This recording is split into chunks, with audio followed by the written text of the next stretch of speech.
Hi, and welcome to the Purser's Diary Part 8.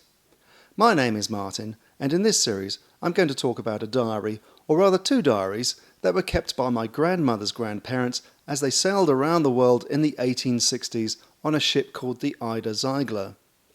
Their names were Charles Alfred Green, or Alfred, and Eliza Green, his wife, and this is their story. At the end of Part 7, the Ida Zeigler had endured several storms, and the crew had to fix a broken mainmast. There's a gap in the diary until Eliza writes the next entry. October the 16th, 1867. We got into Auckland and thankful enough to be there. The diary becomes sporadic. Eliza's next entry is on the 1st of November, when she briefly writes that the ship hauled alongside the wharf. Then, November the 20th, 1867. Dear Alfred took me and the boy to Onehunga for a drive, which we all much enjoyed. November the 22nd, 1867. Hauled into the stream again to ship her mainmast and do repairs. December the 16th, 1867. Hauled alongside the wharf again and commenced taking in cargo. Eliza is the daughter of a merchant captain. Her entries naturally take on the slow rhythm of the ship as it berths, gets repaired or takes on cargo. The next entries record the major holidays around Christmas and New Year's Day. December the 25th, 1867. Christmas Day we spent on board and we were very busy but very happy. December the 26th, 1867. Alfred and I and the boy took a trap and drove to Otahuhu. Had our dinner in a field and then drove to Papakura and back about 7. Tired and pleased with our trip. January the 1st, 1868. New Year's Day. Dear Al and I went over to the North Shore. The North Shore was dominated by rural settlement. The Greens would have reached it by boat. On the 25th of January, Eliza records a visitor. George came to see us. We went to the Domain. George was probably Charles George Best, then harbour master and fellow Wesleyan.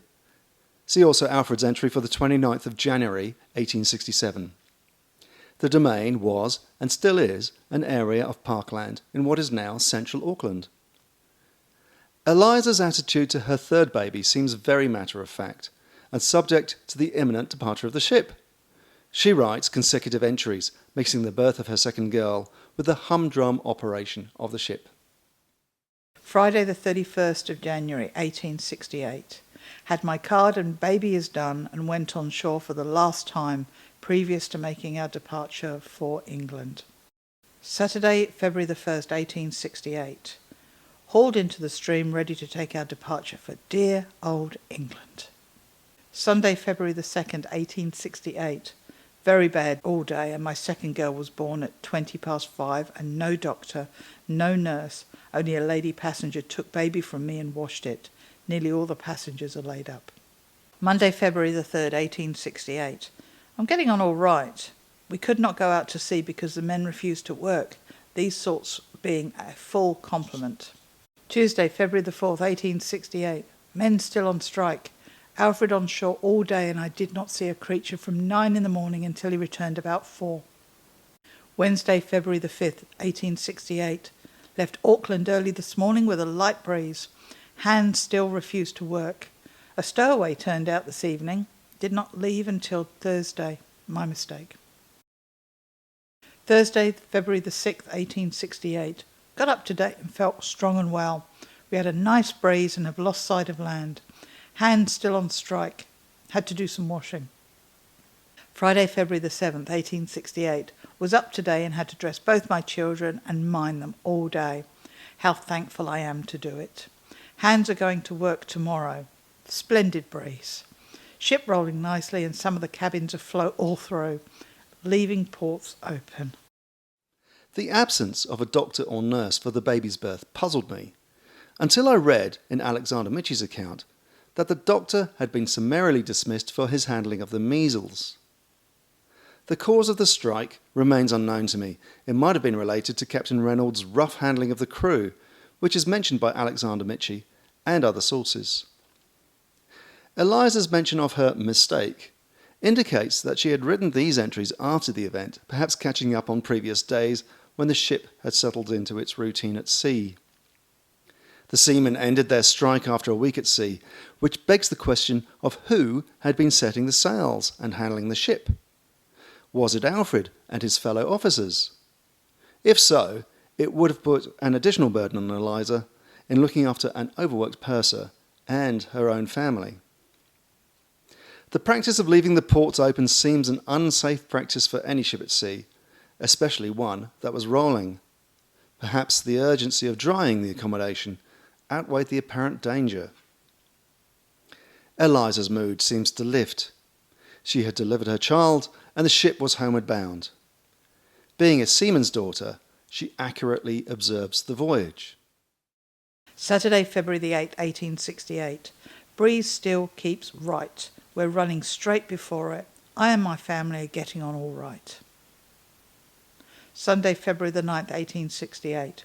Breeze blowing stiff. Shipping lots of water. We're still keeping all well. Crossing the date line creates 2 Mondays. First Monday, February the 10th, 1868. Gale of wind and raining hard all day. Shipping lots of water. Getting on nicely. Second Monday, February the 10th, 1868. More moderate breeze, but fine. We're getting on well to our journey's end. Eliza doesn't worry about the rough, wet weather to the east of New Zealand, provided the wind is favourable. However, it turns against them. Wednesday, February the 12th, 1868. Wind still favourable, getting colder towards evening. Wind shifted dead against us and the ship commenced pitching. Thursday, February the 13th, 1868. Headwinds. No progress at all. Friday, February the 14th, 1868. Headwind still. I'm not so well today. The wind turned again. Monday, February the 17th, 1868. Wind favourable and we're getting on to the southward. I went out on deck today. This eve the wind shifted and once more we are sailing with square yards. Tuesday, February the 25th, 1868. My dear Ada's birthday. Nice light breeze. Sighted some icebergs today. Wednesday, February the 26th, 1868. Plenty of ice and a nice breeze. Such a pretty sight to see the ice. Thursday, February the 27th, 1868. Very cold and a good deal of ice. Nice breeze. Eliza's cheerful view of the ice contrasts with the gloomy assessment of Charles Alexander Mitchie on the Auckland leg, who writes, 2 icebergs, which we met at no great distance from the ship, were ugly-looking customers. One of them was said to be over half a mile long. We were glad to get away from sub-Antarctic latitudes, where these frequently abound. The next problem on board is not dodging icebergs, but a broken water-making machine. Eliza writes, Friday, February the 28th, 1868. Very cold and wet. We are now on half allowance of water owing to a breakdown of the engine. Getting a fix on the ship's position was difficult, which was worrying as they approached the coast of Chile. Eliza writes, Tuesday, March the 3rd, 1868. Still wet. No observation.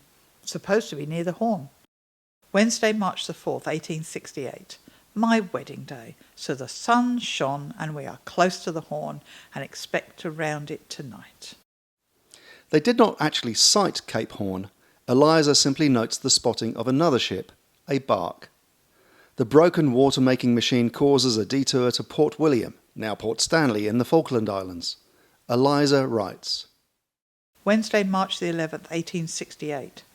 Anchored off Port William early this morning. All the passengers went ashore. The rocks look beautiful with the waters breaking over them.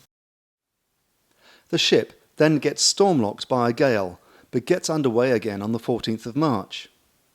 The Ida's course is now generally northward, up the Atlantic. They pass Buenos Aires on the 18th of March and the weather warms up. That's all for this episode. Please like and subscribe. May God be with you on whatever journey you find yourself on, and I hope to see you next time.